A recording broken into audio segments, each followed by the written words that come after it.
अस्सलाम वालेकुम नाजरीन, उम्मीद है कि आप खैर वफ़ियत से होंगे। आप देख रहे हैं यूट्यूब चैनल।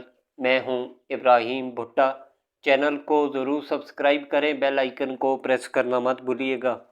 वीडियो आपको पसंद आए तो वीडियो को लाइक और शेयर ज़रूर कीजिए और कमेंट सेक्शन में अपनी राय ज़रूर दीजिए। सबसे पहले मैं मुबारकबाद देना चाहूँगा एंकर पर्सन मंसूर अली ख़ान साहब को कि उनके बेटे ने नेशनल स्विंग चैम्पियनशिप में नया कौमी रिकॉर्ड कायम कर दिया। और सपोर्ट बोर्ड पंजाब के इंटरनेशनल स्विमिंग पूल में ज़यान अली ख़ान ने मुकर्ररा फासला 1473 सेकंड में तय करके सोने का तमगा अपने नाम किया। रिकॉर्ड होल्डर नन्हे तैराक मरूफ एंकर पर्सन मंसूर अली ख़ान साहब के साहबजादे हैं। मंसूर अली ख़ान साहब खुद भी पाकिस्तान के बेहतरीन तैराक रह चुके हैं। वो सेक्रेटरी पंजाब स्विमिंग एसोसिएशन की ज़िम्मेदारियां भी निभाते रहे हैं, तो मुबारकबाद के मुस्तहिक़ हैं मंसूर अली ख़ान साहब। उसके बाद बात करते हैं कि डॉक्टर ज़ाकिर नाइक साहब की मारूफ आलमी दीन मौलाना तारिक जमील साहब से मुलाकात हुई। मौलाना तारिक जमील साहब की रहायशगाह पर होने वाली मुलाकात के दौरान डॉक्टर ज़ाकिर नाइक साहब ने कहा कि पाकिस्तान में जो मोहब्बत मिली वो भारत से कई गुना ज़्यादा है। उन्होंने कहा कि मेरी तमन्ना थी कि मौलाना तारिक जमील साहब से मुलाकात करूं। इनसे मुलाकात तो पहले मक्का में हो चुकी थी, लेकिन अपने शहर में मिलने का लुत्फ़ कुछ अलग ही होता है। इस मौके पर मौलाना तारिक जमील साहब ने कहा कि अल्लाह ने जिन सिफ़ात से डॉक्टर साहब को नवाजा है, मैंने आज तक इन जैसी सिफ़ात नहीं देखी। हमें इन जैसे लोगों की अशद ज़रूरत है। उसके बाद सदर पाकिस्तान सदर आसिफ अली ज़रदारी साहब तर्कस्तान का 2 रोज़ा सरकारी दौरा मुकम्मल करने के बाद वतन वापस पहुंच गए हैं और उन्होंने अपने क़याम के दौरान सदर साहब ने अशकाबाद में मुनक़दा बैनुल-अक़वामी फोरम में शिरकत की, जहां उन्होंने आलमी रहनुमाओं के साथ अमन और तरक्की के मौज़ूआत पर तबादला ख्याल किया। सदर आसिफ अली ज़रदारी साहब की रूसी सदर से साइड लाइन मुलाकात भी हुई, जिनसे दो तरफ़ा तल्लुकात मज़ीद मजबूत बनाने पर जोर दिया गया। उसके बाद बात करेंगे कि इस्लामाबाद की सिक्योरिटी के हवाले से कि इस्लामाबाद की तमाम हसास सरकारी इमारतों को आर्मी रेंजर FC सिक्योरिटी में दे दिया गया है। शंघाई ताउन तंजीम की 23वीं सरबराह ने हुकूमत समिट के इनेकाद के लिए वफाकी दारुल हुकूमत के रेड जोन में आम लोगों का दाखिला भी ममनुआ करार दिया गया है। कन्वेंशन सेंटर, पार्लियामेंट हाउस समेत तमाम हसास सरकारी इमारतों को आर्मी रेंजर FC सिक्योरिटी में दे दिया गया है।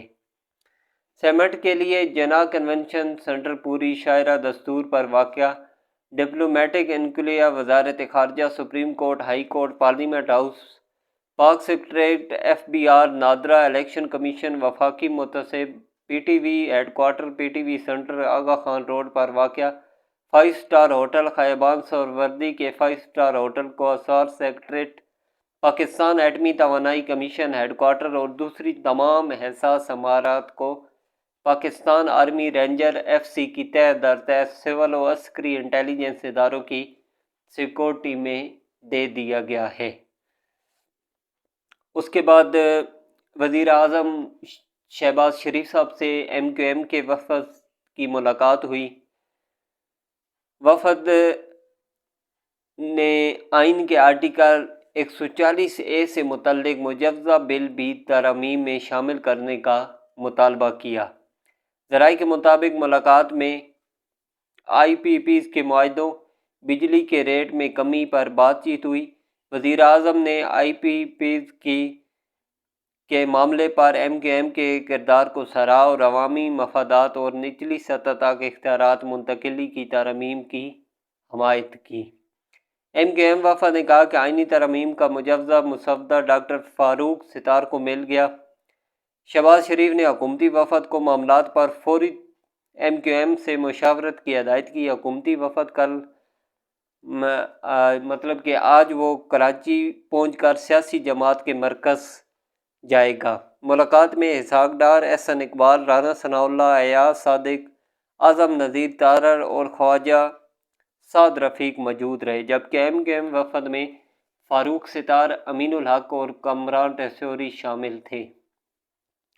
اس کے بعد بات کریں گے کہ بانی PTI سے متعلق جو افواہیں ہیں وہ اڈیالہ جیل کے حوالے سے کہ ان کی کچھ طبیعت ناساز ہے، تو اس حوالے سے جو خبر سامنے آئی ہے، اڈیالہ جیل ذرائع کا کہنا ہے کہ بانی PTI سے متعلق گردش کرنے والی افواہیں بے بنیاد ہیں۔ ARY نیوز کے مطابق جیل ذرائع کا کہنا ہے کہ بانی PTI کو جیل مینول کے تحت تمام سہولیات دستیاب ہیں، ان کا معمول کا طبی معائنہ بھی کیا جاتا ہے۔ جیل ذرائع کا بتانا ہے کہ بانی PTI کو پڑھنے کے لیے 2 انگریزی روزنامے دیے جاتے ہیں، ان کے سیل کی بجلی ہر وقت بحال رہتی ہے، جبکہ کھانے کے لیے علیحدہ کچن بھی دستیاب ہے۔ جیل ذرائع نے کہا کہ 2 مشقتی بھی ان کو شفٹوں میں دستیاب ہوتے ہیں۔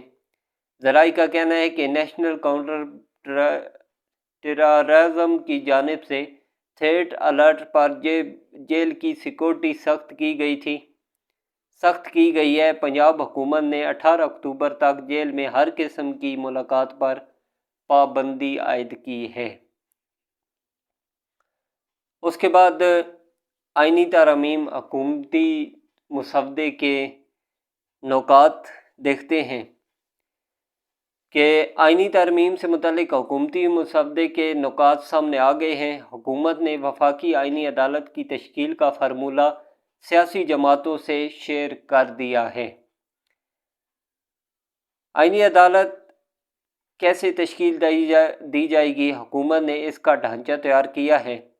مجوزہ ترمیم کے مطابق آئینی عدالت چیف جسٹس سمیت 7 ارکان پر مشتمل ہوگی، جس میں چیف جسٹس، 2 سینئر ترین جج رکن ہوں گے اور 1 ریٹائرڈ جج نئی عدالت کا چیف جسٹس نامزد کرے گا۔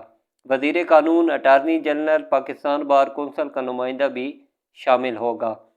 مجوزہ ترمیم کے مطابق دونوں ایوانوں سے حکومت اور اپوزیشن سے 2 ارکان لیے جائیں گے۔ صوبائی عدالتیں چیف جسٹس، صوبائی وزیر قانون اور بار کونسل نمائندے پر مشتمل ہوگی۔ جج کی اہلیت رکھنے والے شخص کے لیے نام پر مشاورت کے بعد وزیر اعظم معاملہ صدر کو بھیجیں گے۔ وفاقی آئینی عدالت کے باقی ممبران کا تقرر صدر چیف جسٹس کی مشاورت سے کریں گے۔ چیف جسٹس اور ججز کے نام پارلیمانی کمیٹی کے ذریعے وزیر اعظم کو دیے جائیں گے۔ حکومتی مجوزہ ترمیم کے مطابق جج کی عمر 40 سال، 3 سالہ عدالت اور 10 سالہ وکالت کا تجربہ لازمی ہوگا۔ جج کی برطرفی کے لیے وفاقی آئینی کونسل قائم کی جائے گی۔ کسی بھی جج کی برطرفی کی حتمی منظوری صدر مملکت دیں گے۔ وفاقی آئینی عدالت کا فیصلہ کسی عدالت میں چیلنج نہیں ہو سکے گا۔ چاروں صوبائی آئینی عدالتوں کے فیصلے پر اپیل وفاقی عدالت میں ہو سکے گی۔ سپریم کورٹ کے چیف جسٹس کا تقرر بھی 8 رکنی پارلیمانی کمیٹی کے ذریعے ہوگا۔ مجوزہ ترمیم میں لکھا گیا ہے کہ سپریم کورٹ کے چیف جسٹس کا تقرر 3 سینئر ترین ججز میں سے کیا جائے گا۔ چیف جسٹس کے عہدے کی میعاد 3 سال ہوگی۔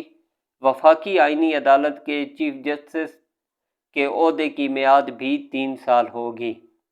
آئینی عدالت کے چیف جسٹس کی ریٹائرمنٹ کی عمر 68 سال ہوگی، جبکہ سپریم کورٹ کے چیف جسٹس کی ریٹائرمنٹ کی عمر 65 سال ہوگی۔ تو یہ تھیں آج کی خبریں۔ اس کے بعد دوبارہ آپ سے ملاقات ہوگی۔ اجازت دیجیے، اپنا خیال رکھیے گا۔ اللہ حافظ۔